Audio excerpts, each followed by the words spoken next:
Hey everyone, it's Karen, and today I wanted to review Still Life by Louise Penny. Louise is a radio broadcaster turned crime novelist, and she lives in Canada.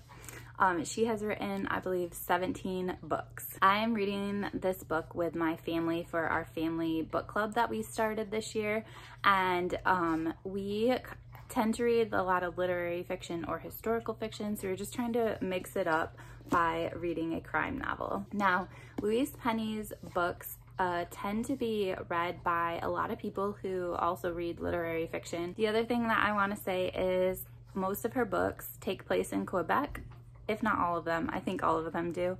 And actually our family is Swedish, but we're also French Canadian, and yeah, so it's cool to read a book about like where our family came from. Miss Jane Nell met her maker in the early morning mists of Thanksgiving Sunday. So this book tells the story of Jane, who is a 76-year-old retired teacher, and she is also an artist, but she kind of keeps her artwork secret from everybody. She lives in a town called Three Pines, which is in Quebec, and I would have to say that the town itself is actually quite a huge character in the story as well. So the Friday before Thanksgiving, Jane meets with her friend Clara and decides that she's finally going to make her artwork public by entering it into this contest that the town hosts. When the jurors view her work for the first time, they are shocked because they have known this woman to be an artist, but she has always kept her artwork secret, and I think they just imagined that she had some sort of talent,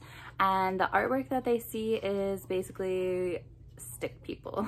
So the artwork that's entered into this contest is called, I think it's called County Fair, but it's at least about a county fair, and many of the people in the town are represented in the painting, although in kind of, it's not really stick people, but they weren't very well drawn. However, the jurors decide to show it anyway, and 9 days later, Jane is dead. This book centers around community in a small town and all the different vibrant personalities that exist in a community and how everyone interacts together, even though their personalities are so different. Overall, I really liked this. It was kind of a cozy mystery, and there was a lot of excellent descriptions throughout the book that just gave you like warm, cozy feelings, even though it was about a murder.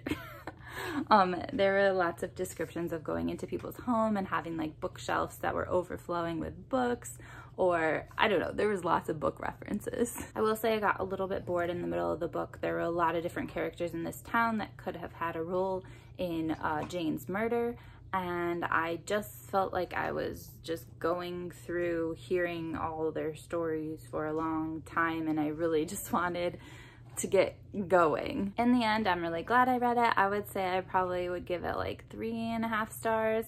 It was definitely worth my time, but I don't know that it's a book that I'm obsessed with. So this was my first Louise Penny. Please let me know if you've read any of her others and if there's ones that you'd recommend more.